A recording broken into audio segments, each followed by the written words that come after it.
안녕하세요. 지은지한 쌤입니다. 오늘은 세계사 25강 대공황과 2차 세계대전 진행해 보도록 하겠습니다. 본격적으로 수업 시작하기 전에 좋아요, 구독, 댓글, 알람 설정까지 부탁드려요. 이제 세계사도 끝이 보이죠. 2차 세계대전 하고 냉전, 탈냉전까지 하면 끝입니다.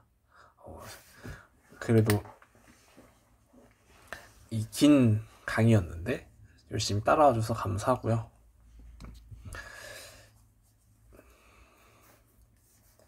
제가 최대한 짧게 끝내려고 이제 막 다른 분들, 인간 강사분들 강의도 저도 참고를 하면 막 문제도 많이 풀어주고 그러는데 저는 최대한 짧게 끝내려고 문제는 풀어드리진 못했어요. 그래서 그거를 문제 풀어드리는 거는 따로 기출 강의를 통해서 제가 한번 풀어드리도록 하겠습니다. 전체 지금이 6월 30일이거든요 이거는 문제풀이 평가원 기출은 7월 7일부터 시작해서 그 다음날 업로드 되는 방식으로 진행할까 합니다. 제가 자세한 건 유튜브와 인스타로 공지해드릴게요. 자, 그러면 이제 대공황부터 시작하겠습니다. 대공황은 역시 교육과정 바뀌고 잘 안 나와요. 이전에는 그래프로도 등장하고 좀 다양한 면으로 등장을 했는데 교육과정 바뀌고는 그냥 선지로 몇 개만 나오고 잘 출제되지 않습니다. 그래서 그냥 기본적인 개념만 좀 알아두면 될 것 같아요. 그렇게만 알아두고 중요한 건 2차 세계대전이니까 2차 세계대전은 자세히 보고 그렇게 하겠습니다. 대공황 배경 여러 가지 이유가 있죠. 대공황이 일어난 이유에는. 그렇지만 뭐 그걸 다 우리는 배울 수는 없으니까 교과서에 나오는 것만 살펴보겠습니다. 1차 세계대전 이후에 미국이 많이 성장해요. 공업국으로도 성장하고 채권국으로도 성장해요. 근데 전쟁에 무기도 많이 팔아서 수입도 없고 여러 가지 이유로 많이 성장합니다. 그래도 20년대 중반부터는 유럽 국가들도 전쟁의 위기를 극복하고 경제를 점차 회복하고 있었어요. 근데 이제 과잉 생산 문제가 터집니다. 그러니까 물건을 만들어낼 때 생산이 더 많아지는 거야. 소비보다. 사람들은 이제 더 이상 물건을 살 필요가 없는데, 예를 들어 냉장고 같은 거는 한 번 쓰면 막 10몇 년씩 쓰잖아요. 냉장고를 너무 많이 만들어. 그럼 이게 냉장고 재고가 남아 도는 거지. 이런 문제가 발생해요. 과잉 생산 문제가. 결국 1929년에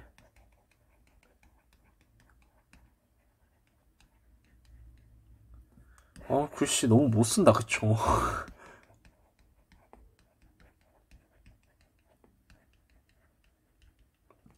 뉴욕 증권거래소 주가가 대폭락합니다. 그래서 미국에서 일단 경제 위기가 터져요. 미국 기업, 공장, 은행 다 파산하고요. 실업자 진짜 폭발합니다. 농산물 가격 폭락해서 농민들도 몰락해요. 미국에서 경제 위기가 터지니까 이제 미국이 세계 경제의 중심이잖아요. 이게 전 세계로 확산됩니다. 그래서 국제적인 금융 위기가 발생해요. 그래서 이걸 어떻게 해결할까? 여러 가지 대공황 극복을 위한 노력이 있어요. 그래서 각 국가별로 한번 살펴보겠습니다. 미국은 뉴딜 정책이라는 걸 실시해요.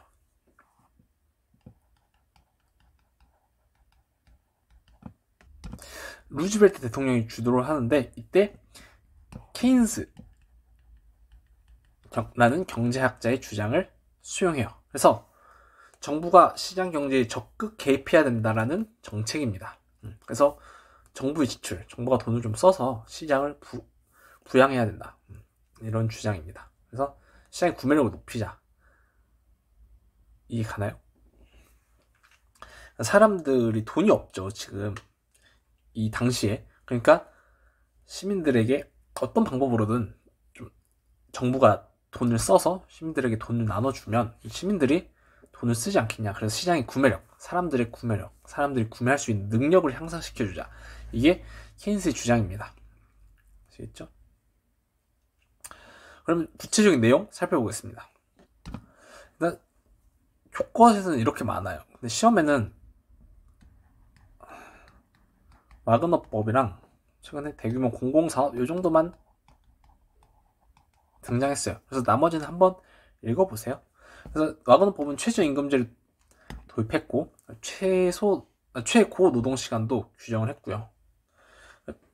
노동자들의 단체 교섭권과 단결권을 보장해요. 이건 노동조합과 관련된 권한이죠. 그리고 농업조정법을 또 체결을 해서 곡물 가격도 설정하고요. 적정 수준으로 맞춰주는 거야. 너무 싸지 않게. 농업 생산도 조절하고 또 너무 과잉 생산도 안 돼요. 농민들에게 보조금도 지급을 해줘요. 그리고 국가산업부흥법이라는 걸 제정해서 산업 부분의 생산도 조절하고 최저 가격이랑 노동시간도 규정을 합니다. 대규모 공공사업은 왜 이런 걸 실시하냐면 일자리를 만들려고 하는 거예요. 그래서 테네시강, 유역 개발이라든지 교과서에 안 나오는데 후보댐이라고 큰 댐, 진짜 어마어마하게 커요. 그런 댐도 만들고, 그러니까 이런 공공사업을 실시하면 많은 사람들이 필요하잖아. 거기서 일할 사람들. 그래서 일자리를 만들어내는 거죠. 그때 이제 이 대규모 공공사업을 진행하는 비용은 정부가 대부분 대고, 이해하죠? 이렇게 해서 일자리를 창출했다. 그리고 사회보장법, 여러 가지 사회복지와 관련된 법도 만들어요. 공공부조라든지 의료서비스 지원, 노인연금, 실업수당 이런 거 다 공공부조에 들어가는 거죠. 여러분 공공부조 혹시 뭔지 아나요? 1학년 때 통사 배우면 배워. 아니면 사회문화 하는 친구들은 알아요. 가난한 사람들을 위해 하는 게 공공부조예요. 우리나라는 국민기초생활제도가 있죠. 그래서 공공부조는 선별적인 복지제도입니다. 이런 것도 했고, 그리고 블록 경제를 형성해서 달러 블록이라 해서 미국 식민지랑 달러 쓰는 애들끼리만 주로 무역을 하는 거예요. 그게 달러 블록입니다. 이렇게 미국은 대공황을 극복하려 했다. 나름 잘 버텨나갑니다. 영국, 프랑스 살펴볼게요. 여기는 거국 내각을 구성해서 보호관세를 추진해요. 그러니까 관세를 좀 높여서 본인들 영국 산업을 지키려는 거죠. 그리고 여기도 마찬가지로 블록 경제를 형성하는데 영국 화폐는 파운드예요. 그래서 파운드 블록을 형성합니다. 여기도 마찬가지로 자국과 식민지를 하나의 경제권을 형성해서 자기들끼리만 물건 사고 파는 거야. 그렇게 해서 어느 정도 이제 구매력을 유지하는 거죠. 프랑스는 사회당을 중심의 인민 전선을 결성하고 여기는 프랑 블록을 결성해요. 그러니까 블록 경제를 결성했다. 이 정도만 알아도 무방합니다. 그리고 이 뉴딜 정책 내용이랑 아시겠죠? 한계. 그래도 강대국들, 식민지가 있는 강대국들은 어찌저찌 버텼겠죠. 근데 이런 나라들이 얼마나 되겠어요? 그래서 세계 무역 소비시장이 전체적으로 위축되고요. 식민지 고통이 심화돼요. 누구의 식민지냐면 영국, 프랑스, 미국의 식민지인데 얘네들이 왜 고통이 심화되냐면 이 블록 경제를 형성할 때 영국이 있잖아요.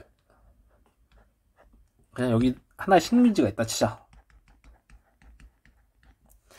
그러면 블록 경제를 형성하고 물건을 이제 자기들끼리 안에서만 수출입을 하게 되면 여기서 이렇게 가는 거는 영국 입장에서 싸게 받겠죠. 그래야 이제 영국 경제가 그나마 살아나니까 이걸 싸게 구입하고 영국 자기네들 거 그냥 그대로 팔거나 몇 개는 더 비싸게도 팔아요. 유지 비쌈. 그러면 누가 고통받아? 식민지가 고통받죠. 파는 건 싸게 팔고 들어오는 건 비싸게 들어오면 계속 적자 나는 건 식민지입니다. 그래서 식민지 고통이 심화됐고요. 그리고 식민지가 없거나 산업 기반이 약한 일부 국가에서는 우리도 식민지를 늘려야겠네? 이런 생각을 해요. 그래서 침략 전쟁을 통한 경제 위기 탈피를 주장합니다. 대표적으로 누구예요? 이 세 나라 있어요. 얘네가 전쟁 일으킵니다. 아시겠죠? 대공원은 이렇게만 간단하게 봐주세요. 자, 2차 세계대전. 2차 세계대전도 마찬가지야. 흐름을 먼저 잡고 그 안에서 국가들 간의 관계를 정리하면 돼요. 1차 세계대전과 마찬가지로 흐름이 우선이다. 그리고 요 배경보다는 아니야 그냥 다 해요. 특히 독일 전체주의 등장도 시험에 나왔으니까 하고, 또 여기 안에서 선후관계 무조건 연도별로 다 암기해 주시고 전후 처리까지 완벽하게 해야 됩니다. 그리고 그 안에서 국가끼리의 관계, 그리고 공부할 때 특히 이 같은 연도여도 유럽 전선이랑 아시아 태평양 전선 구분해서 같은 연도에 어떤 일이 있었는지까지 알아야 돼요. 그러니까 동시에 어느 같은 시기, 1940년에 예를 들면 1940년에 유럽 전선은 어땠고 아시아 태평양 전선은 어땠는지 이렇게까지 구분해서 알아야 돼. 아시겠죠? 여러분, 2차 세계대전이 정말 내용이 많기 때문에 여러 주제가 아무거나 막 나와요. 아시겠죠? 그래서 꼼꼼하게 공부해야 된다 말씀 드리면서, 자, 전체주의의 등장부터 살펴보겠습니다. 전체주의란 그냥 이제 국가를 우선시하는 사상이라고 하면 돼요. 국가의 발전을 위해 개인을 희생하는 그런 공동체주의랑 느낌이 비슷하다고 생각하면 됩니다. 좋습니다. 그래서 이제 독일, 이탈리아, 일본이 어떻게 전체주의가 돼갖고 걔들이 이제 전쟁을 어떻게 일으키는지 한번 살펴볼게요. 독일 살펴보겠습니다. 역시 여기 부분에서 시험에 제일 많이 나온 건 독일이었어요. 그래서 얘네도 언제 나올지 몰라요. 그래서 살펴봅시다. 대공황 이후에 경제 위기가 찾아옵니다. 그래서 이때 히틀러 및 나치당의 대표가 히틀러였죠. 히틀러가 여러 가지 사상을 주장하면서 집권을 하는데, 극단적 민족주의, 게르만족, 다 비슷한 말이에요. 극단적 민족주의, 게르만족이 우월하다, 게르만족끼리 뭉쳐야 된다, 게르만 민족끼리 최고다, 이런 게르만 민족주의부터 인종주의, 반유대주의예요. 유대인 차별하는 정책, 사상, 이런 걸 또 등장을 했고요. 국가주의, 독일이 우선이다. 독일의 부흥을 위해서 개인을 희생해야 된다. 어쨌든 독일이 잘 나가야 된다. 이렇게 얘기하고, 베르사유 조약 폐기까지 주장해요. 그래서 이런 것까지 주장하면서 집권을 합니다. 근데 왜 유대인을 싫어했을까?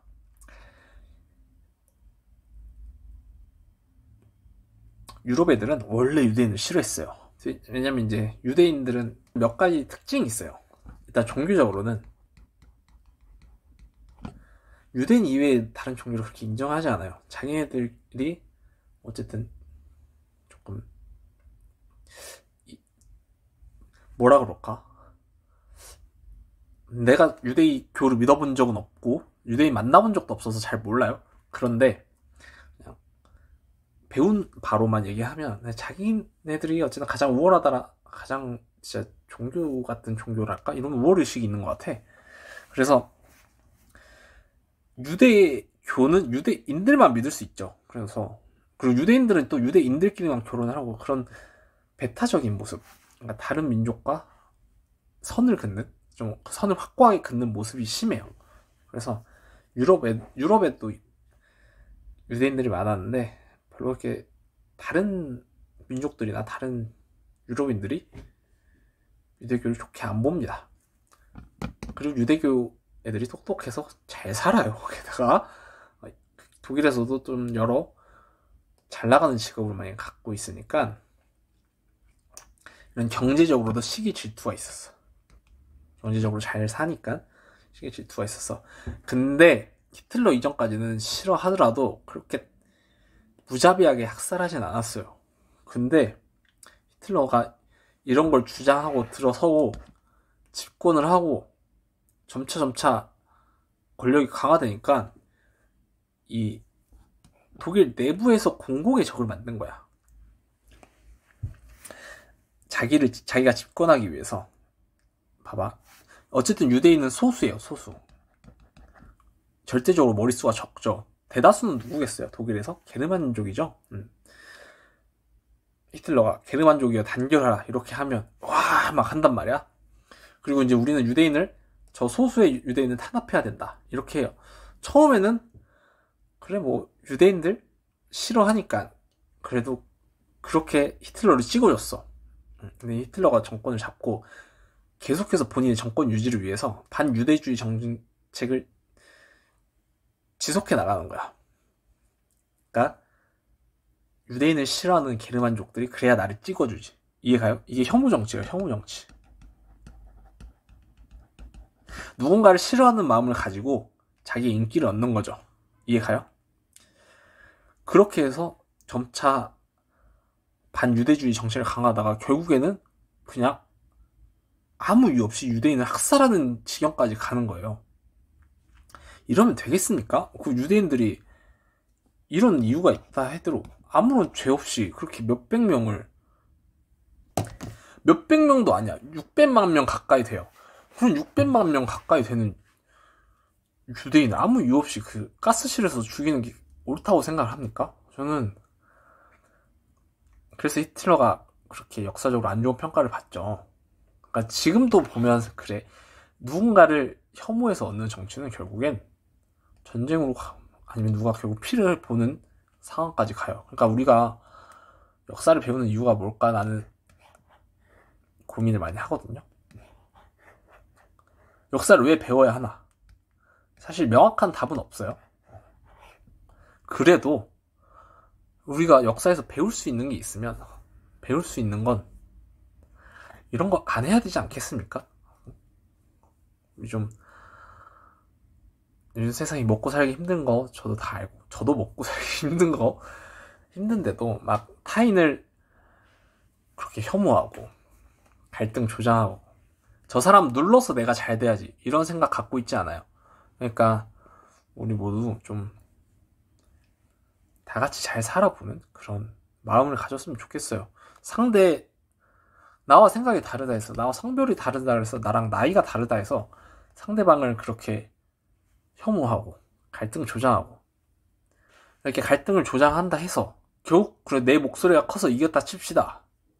상대방의 이런 거 나한테 넘어올 것 같아요? 절대 안 넘어와. 그러니까 상대방의 권한을 줄인다고 해서 그게 나한테 오지 않아요.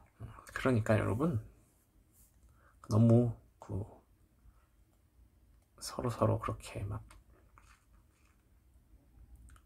혐오하고 막 못된 말 댓글에 쓰고 이런 거 안 했으면 좋겠어요. 특히 내 수강생들은 아시겠죠? 서로 배려하고 좋게 잘 지내는 게 좋지 않을까요?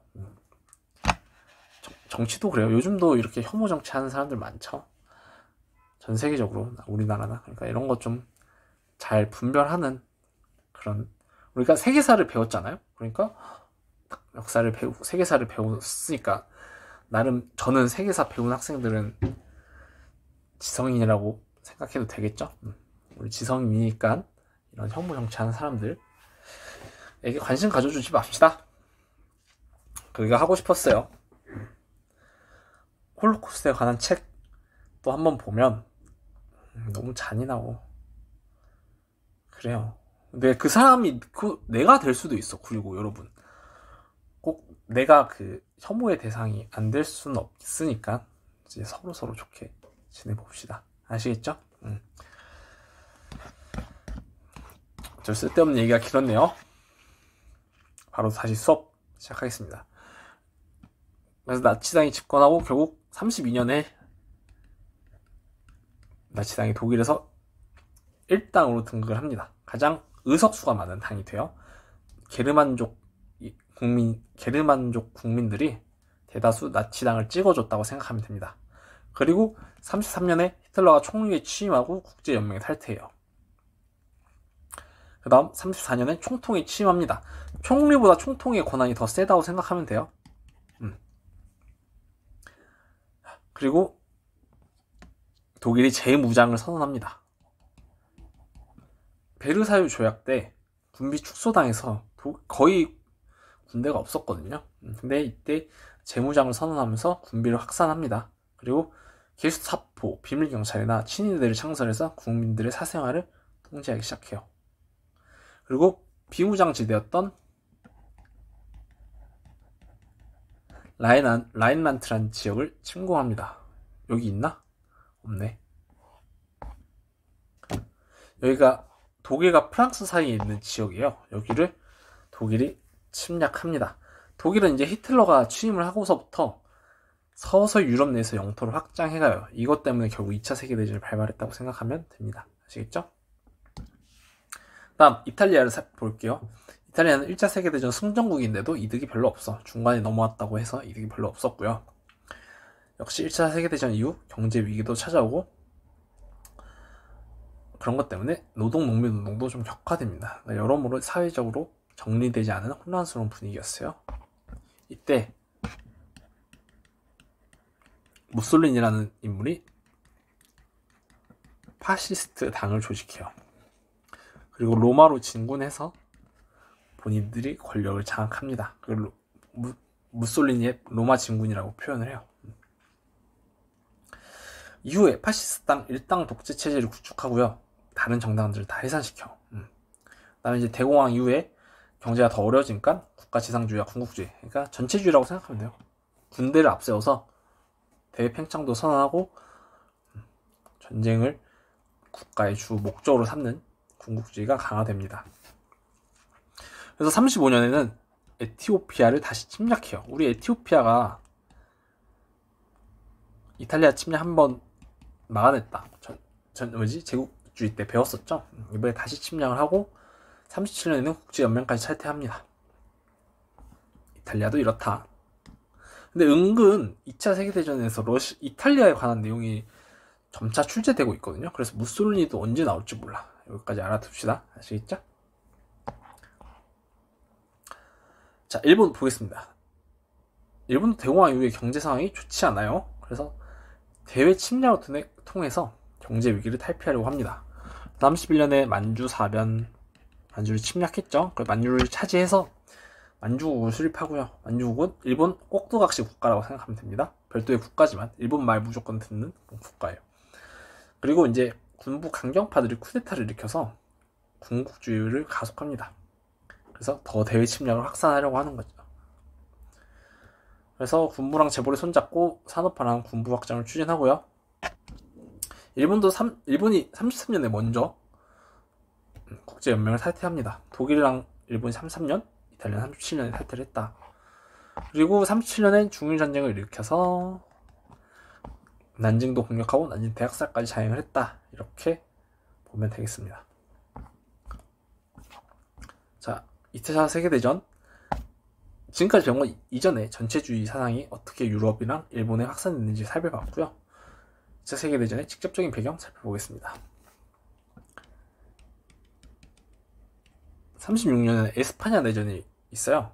이때 독일과 이탈리아가 프랑코 세력을 지원합니다. 프랑코가 누구냐면 반군이에요. 반군. 그러니까 정부에 반대하는 군인이었는데 얘도 이제 히틀러랑 무솔리니랑 느낌 비슷합니다. 전체주의 사상을 갖고 있고요. 근데 독일이나 이탈리아가 프랑코 세력을 지원해서 프랑코 정부가 수립되게 도와줍니다.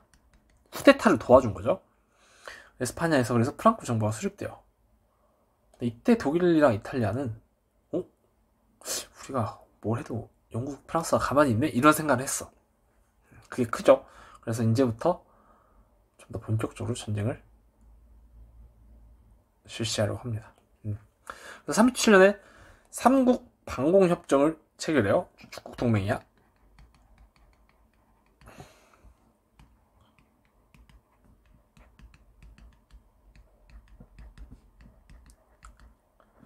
이렇게 셋이서 축국 동맹을 결성합니다. 자, 여기서 동아시아사까지 같이 하는 학생들 많잖아요.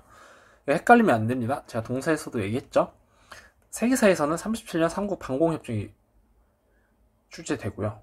등장하고, 이 37년에 삼국 방공협정밖에 없고, 동사에 가면 40년 삼국 동맹이 있어. 이 셋이 또 40년에 가서 동맹을 한 번 더 체결해요. 그 구분해서 학습해줘야 됩니다. 아시겠죠? 세계사만 한다? 그럼 그냥 이대로만 알면 됩니다. 자, 그 다음 이렇게 셋이 동맹을 체결해서, 방공협정이 뭐냐면 공산주의에 반대하는 협정이에요.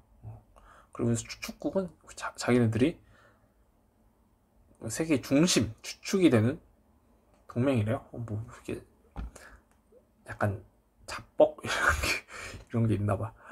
다음 38년 넘어가겠습니다. 38년부터 독일의 침략이 더 본격화돼요. 독일이 오스트리아 강제적으로 합병하고요. 체코슬로바키아의 수데텐 지역을 일단 요구해요. 그래서 미넨 협정을 체결해서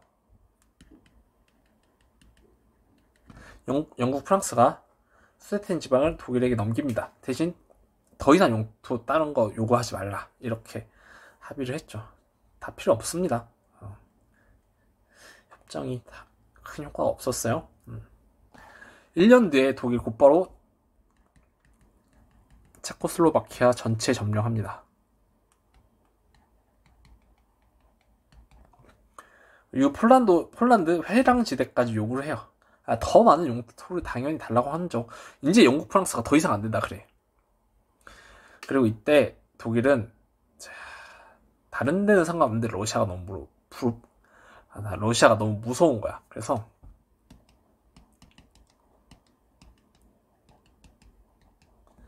독소 불가침 조약을 체결합니다. 우리는 서로 공격하지 말기, 이렇게 한 거죠. 그래서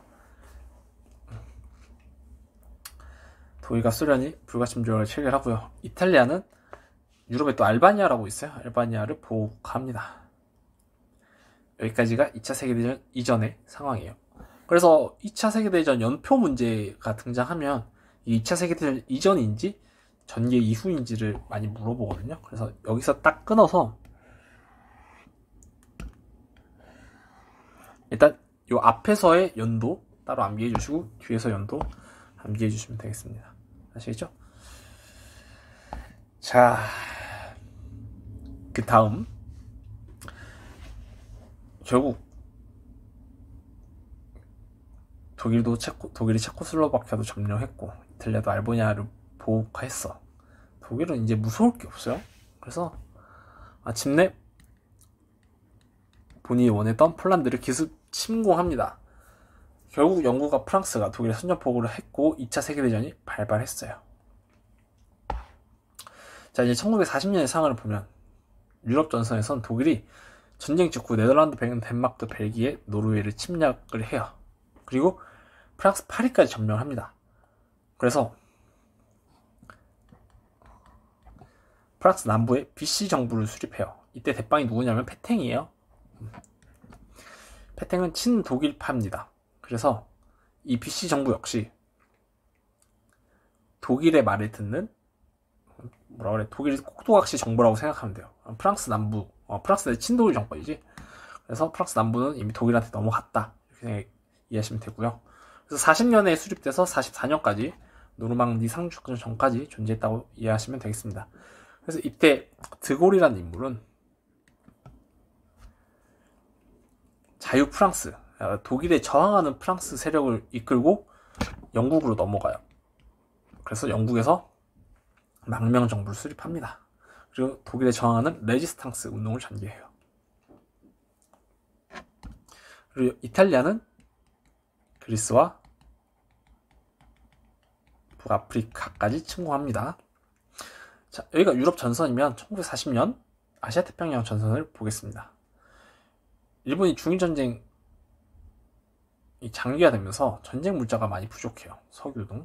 그래서 대동아 공영권을 천명해서 큰 아시아 세력 하나 만들고 여기서 서양 세력을 몰아내자. 자기가 동아시아와 동남아시아를 포함하는 대동아시아를 운영하겠다. 자기 식민지를 만들겠다. 이딴 소리를 하는 거죠. 그래서 이제 동남아시아를 본격적으로 침략합니다. 베트남, 여러 동남아시아 국가를 다 침략해요. 이때 미국이 일본을 제재합니다. 경제적으로 제재해요. 그래서 일본의 석유나 전쟁 물자, 철강 같은 거 수출을 금지해요. 왜 미국이 이걸 했을까? 미국이 동남아시아 식민지를 하나 갖고 있죠. 필리핀이라고. 그래서 미국 입장에서 자기 땅에 일본이 쳐들어왔으니까 이제 일본을 제재하기 시작하죠. 자, 40년의 상황은 이렇게 마무리하고요. 41년으로 넘어가 보겠습니다. 자, 41년의 가장 큰 사건은 독소전쟁이에요. 독일이 자기가 독소 불가침 조약을 체결해놓고 자기가 그걸 깨고 러시아를 공격해요. 그래서 모스크바까지 진출하거든요. 근데 여러분, 러시아 원정이 진짜 쉽지가 않아요. 일단 너무 추워. 그리고 땅도 막 질퍽질퍽해. 가는 길도 너무 멀어. 그래서 러시아 땅은 또 너무 넓어. 그래서 여러 가지로 힘들어요. 나폴레옹도 실패했죠. 갔다가 뻔한 거 아니겠습니까? 잘 안 돼요. 그리고 대서양 헌장도 체결합니다. 그래서 미국의 루즈벨트와 영국의 처칠이 이때 미국한테 도와달라고 편지를 1000통 썼다고 하는데 진짜 여자친구보다 더한 정성이죠. 대단합니다. 그래서 이때 둘이 대서양에서 만나서 전후 평화 수립 원칙을 마련했고요. 그러니까 전쟁이 끝나면 새로운 국제 평화를 위한 원칙을 세워보자. 그리고 국제연합 창설에 합의합니다. 그를 위해서. 그러니까 이제 강력한 국제적인 조직이 필요하다. 국제연합을 창설하자. 이렇게 합의를 했습니다. 이때 합의해서 이제 2차 세계대전 이후에 만난 거죠. 이게 41년이고 일본은 미국한테 지금 제재를 받고 있잖아. 전쟁 물자는 없고 미국은 여러 가지 물자 수출을 막고 있고, 그럼 어떻게 하면 될까요? 미국을 치면 되겠죠. 그래서 하와이 진주만을 기습합니다. 근데 하와이에 일본 항공모함 몇 대가 나와 있었어요. 그대로 공격해서 바다에 빠뜨립니다. 근데 미국 항공모함 그래도 몇 대 남아 있어가지고 미국 뚜껑 열려서 남은 항공모함에 전투기 까닥 싣고 일본 공격하러 갑니다. 그래서 태평양 전쟁이 발발해요. 초기에는 그래도 일본이 살짝 유리했어. 그래서 일본이 괌, 필리핀, 인도네시아까지 점령하고 어쨌든 좀 유리했어요. 그리고 이제 태평양 전쟁까지 발발하니까 전쟁이 전 세계로 확대됐죠. 유럽, 태평양이면 지구 전체라고 할 만하죠. 어쨌든 전쟁이 더 커졌다. 그리고 42년엔 소련이 스탈린그라드 전투에서 승리합니다. 독일 상대로. 그래서 독일이 이때 동부전선, 러시아 전선에서 후퇴해요. 미국도 미드웨이 해전에서 승리하면서, 일본한테 승리하면서 전세를 역전시킵니다. 그리고 미국이 태평양과 필리핀, 태평양 여러 섬들과 필리핀을 되찾아요. 영화 미드웨이 해전 혹시 본 적 있나요? 이게 진짜 재밌거든요. 그래서 되게 긴장감 넘치고, 그리고 CG도 굉장히 훌륭하고 잘 만들었어요. 그래서 역사 좋아하는 친구들은 꼭 수능 끝나고 살펴보면 되겠습니다.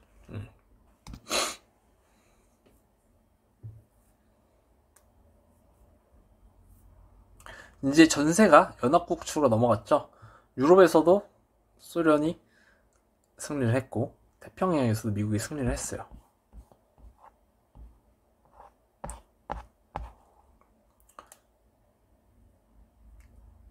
자, 이제 점차 추축국에서 항복을 하기 시작합니다. 43년 무솔리니가 실격하고 이탈리아가 항복해요.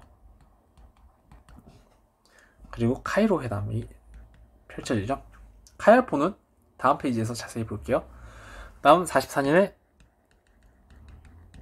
노르망디 상륙 작전을 전개합니다. 그래서 보면 프랑스 북쪽에서 이렇게 상륙 작전을 전개해서 프랑스를 해방시킵니다. 독일로부터 해방시키고, 여기서 이제 아이디어를 얻은 게 인천 상륙 작전이에요. 6.25 때. 자, 이게 44년까지의 상황이고요. 45년 얄타 회담까지 전개합니다. 그리고 소련이 베를린을 점령하면서 독일이 항복합니다. 그리고 히틀러는 자살해요. 그렇게 죽어요, 히틀러가. 그럴 거면 왜 그랬는지. 그리고 포츠담 회담까지 해서, 자, 독일을 항복했는데 그럼 누구 남아있나? 이탈리아, 독일, 일본이 남아있죠. 일본은 끝까지 저항합니다. 네, 가미카제 특공대라 해서, 그러니까 이게 전쟁을 하면 결국 피해보는 거는 제일 먼저 그냥 일반 시민들, 그 다음 젊은 군인들이에요. 이 안에서 정치한다는 놈들은 손 하나 까딱 안 하고 사람 죽어가는 거 보고만 있어. 화딱지나 죽겠어요. 가미카제 특공대가 어떻게 하는 거냐면, 자, 여기가 태평양이고, 그림을 잘 그려볼게요. 이게 일본이야? 태평양이고, 여기가 미국이야.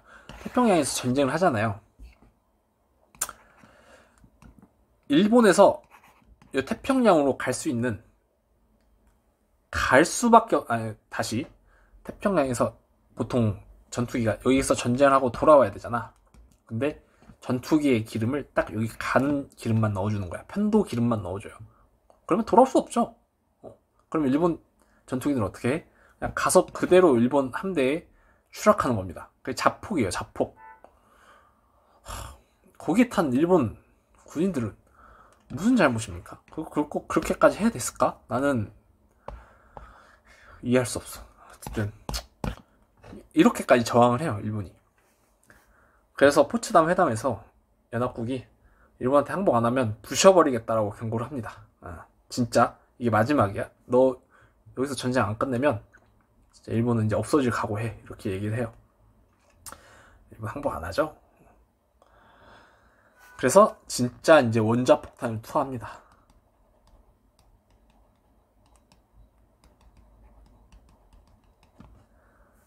첫 번째가 히로시마, 두 번째가 나가사키예요. 그 전에 이제 히로시마에 원폭을 떨구고 소련이 대일전, 일본과의 전쟁을 참가합니다. 이게 얄타 회담에서 정해진 내용인데 미국 입장에서는 일본과의 전쟁이 너무 부담스러우니까 소련 보고 독일 항복하면 와서 도와달라 이렇게 얘기를 해요. 그래서 소련이 대일전에 참전해요. 원폭을 나가사키에 한 번 더 터뜨리고 결국 이것 때문에 나가사키에 원폭까지 맞고 일본이 항복을 합니다.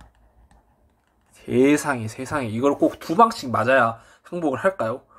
이것도 이해가 안 가. 아니 하다못해 독일 항복했으면 본인들 증거 알 텐데 거기서 항복을 하던가 아니면 그것도 이해 안 되지만 한 방 맞았으면 그 위력을 알지 않을까? 원자폭탄 한 방의 위력을 그걸 꼭 두 방까지 맞고 항복을 해야 될까? 나는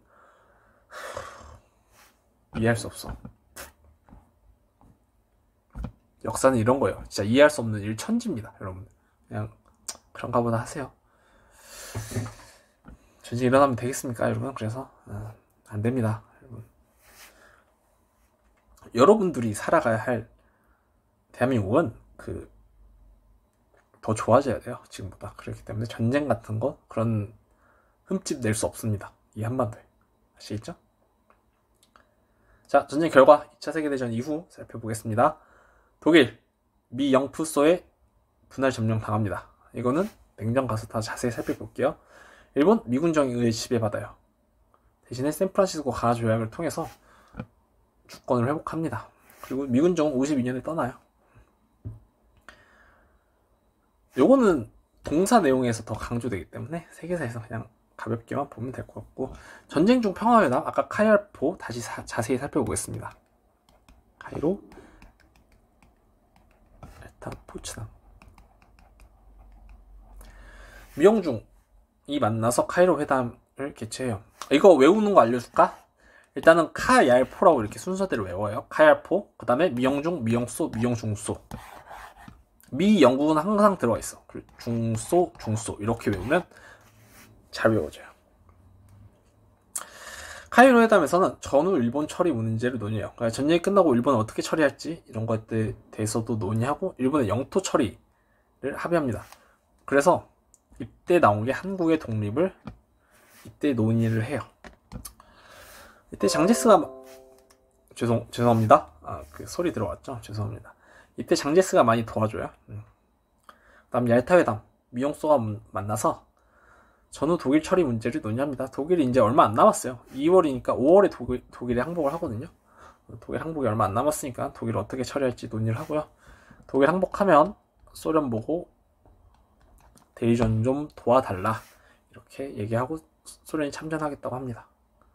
다음 포츠담 회담. 일본의 무조건 조건 없어, 무조건 항복해 를 재확인하고요. 유럽과 독일의 전후 문제를 다시 논의합니다. 일본이 여기서 항복을 재차 요구했음에도 받아들여지지 않았기 때문에 원폭 두 방을 맞은 거예요. 아시겠죠? 다음 전후 국제전범재판. 전범재판 두 곳에서 일어납니다. 하나는 독일에 관한 독일 뉘른베르크에서 진행한 게 국제군사재판이에요. 그래서 이 뉘른베르크에서 진행했다 해서 뉘른베르크 재판이라고 하고, 일본 도쿄에서는 국동국제군사재판을 실시했는데 도쿄에서 했기 때문에 도쿄재판이라고도 합니다. 둘 다 전쟁 범죄자를 처벌하고 침략전쟁 자체가 범죄다 라고 규정을 합니다. 그리고 전쟁 중 비인도적 행위, 유대인 학살이라든지 일본은 난징 대학살 이런 거에 대해서 처벌을 해요. 이런 특징이 있었다, 이렇게만 알아두시면 됩니다. 연도도 확인해 주시고요. 그 다음 국제연합이 창설됩니다. 창설 배경, 대서양 헌장에서 미국의 루즈벨트와 영국의 처칠이 국제연합을 창설하기로 합의를 했었죠. 그 뒤에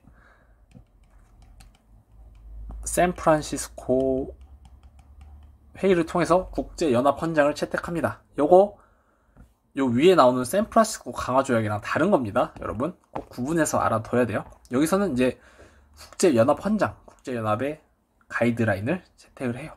그래서 이 샌프란시스코 회의의 국제연합 헌정 채택을 바탕으로 국제연합이 정식 출범합니다. 당시에는 51개국이 참가해요. 1945년이고요. 목적은 역시 평화유지, 국제협력입니다. 자, 국제연합의 여러가지 특징 살펴보겠어요. 근데 국제연합이 지금 유엔이에요. 그러니까 국제연맹과 구분해서 또 학습해주면 좋을 것 같습니다. 첫 번째 특징, 안전보장이사회라는 게 있어요. 안전보장이사회는 우리가 뉴스에서 안보리 이런 말 쓰잖아요. 그게 안전보장이사회 줄임말이에요. 별다줄이죠. 별다줄 너무 아저씨 같나요? 어쨌든 안보리는 5개의 상위 미사국과 10개의 비상위 미사국으로 구성되어 있어요. 그래서 5개 상위 미사국은 얘네. 이 비상위 미사국은 돌아가면서 뽑아요. 이 15개의 국가들의 안보리의 결의가 UN 총회, UN 200개, 지금은 200개 국가가 있죠. 200개 국가의 결정보다 중요합니다. 그래서 안보리의 결정이 더 중요하다, 이거 알아두시면 될 것 같아요. 근데 200개 국가의 결정보다 왜 안보리 15개 국가의 결정이 더 중요할까요? 그건 저도 모릅니다. 그냥 여기 한 개 보이죠? 강대국들의 이해에 좌우된다. 강대국들이 자기 멋대로 하고 싶은 게 아닐까? 이렇게 추측만 해보면서 넘어가도록 하겠습니다. 그러면 두 번째 특징, 상위 미사국.